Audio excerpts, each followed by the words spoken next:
Average Joe. Today we're going to talk a little bit more specifically about the knee. I know last views were discussing that we need to get a little bit more detailed and possibly some type of surgical treatments for physical therapy afterwards. So I think we're going to talk with the most basic one today is knee replacements. Now there's a couple different kinds of knee replacements. There's the total knee replacement where they replace the entire bottom cap of the shin bone and the entire cap of the thigh bone, and as well as the kneecap itself. And then there's what's called a partial or a unicondylar replacement, which is where they replace only one component of the knee itself to reduce the trauma or the length of stay in the hospital, as well as any therapy afterwards.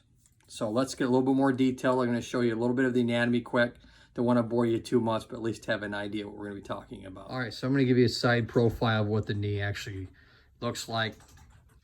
Just the basics. So we have the thigh bone here coming down, the femur, and then obviously from the bottom we have the shin or the tibia coming up.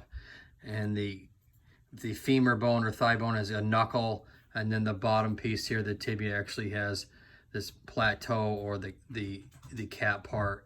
And what they replace, they don't cut and replace the whole thing.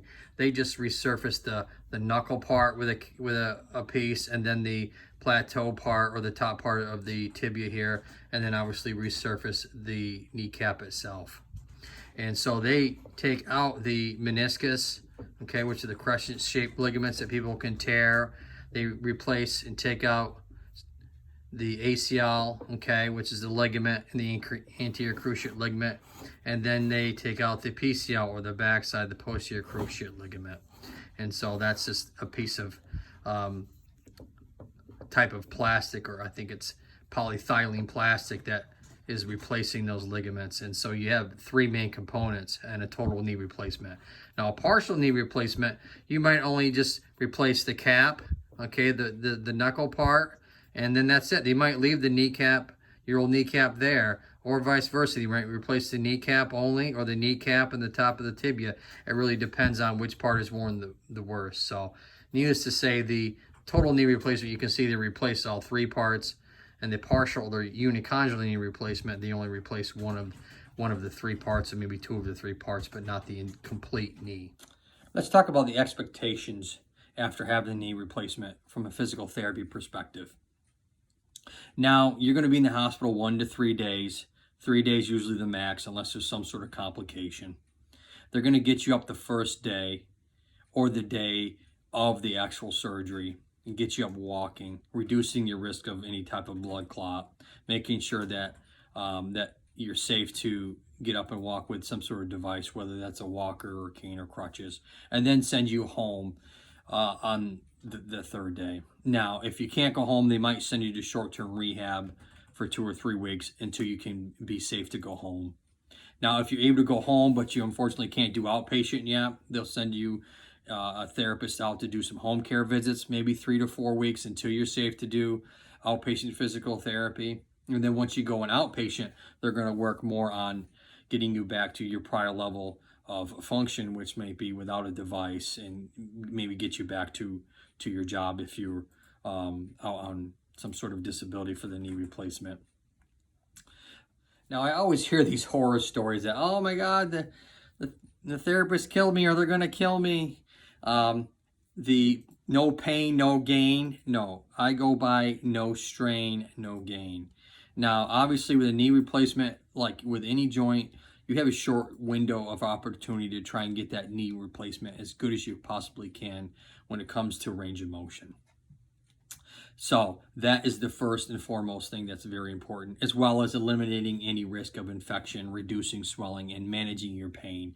Now, managing your pain, a lot of times it's just listening to the surgeon and following the prescription that they had prescribed to you. In physical therapy, it should be somewhere between 2 to 3 times a week in the outpatient environment. Sessions might last between 30 to 45 minutes, and they're going to work on maximizing your knee motion, educating you on positioning to limit the tightness that you might have behind the knee. If you have a tendency, what I notice with some people is when they're sleeping or when they're resting, their leg is kind of cocked out to the side, which causes the back of those muscles in the knee to stay tight. And next thing you know, they're not able to straighten your knee out. And that, to me, as the average Joe, is the most important thing as in the outpatient therapy environment, is to get that knee as straight as possible, because that's when you're standing and when you're walking, there's a point when your knee is completely straight and when the knee is bent for swinging that leg forward. So those are the most important things, and then everything will follow afterwards in regards to your strengthening and your walking and getting you off of the device that the doctor or the therapist had prescribed to you. Now, a knee replacement surgery, whether you're doing the full total replacement or a partial replacement, both of them are scary. Both of them are serious surgeries. They're done all the time, though it is very extensive surgery. Expect somewhere between, I say, 2 to 3 months to get you back to up and moving and going very well. Usually, person's expectations of where they should be are way higher or further along than, which is typically what occurs. You know, some people think they in 6 weeks should be where they probably will be in 2 or 3 months. Most therapists and most surgeons will say somewhere between 6 months to a year to get you really back to those high level activities. May it be, if you're a younger person in their late 40s and early 50s, hiking and swimming and all those types of other activities. I've even read a study where it was up to 3 years to get the best out of the knee replacement itself in regards to like deep squats and stuff along those lines. So it's a long recovery, though. Expect to be very good in that sweet spot window of about 6 to 8 weeks, and then everything kind of progresses from that point, depending on what your prior level of movement and function was before surgery. Now, that's the end of this fantastic episode of knee replacements, partial and full. Now, if you guys have any questions, feel free, throw them down below. I'll try and fill them out and give you guys an answers. Maybe I'll add an upcoming video in regards to more knee stuff, types of surgeries that are done besides the totals. There's tons of different kinds of knee surgeries that are done. If you want to leave a comment down below, and hopefully you'll subscribe to my channel. And we got all types of body parts in physical therapy that we can talk about, whether it's a chronic problem or whether it's a surgical issue.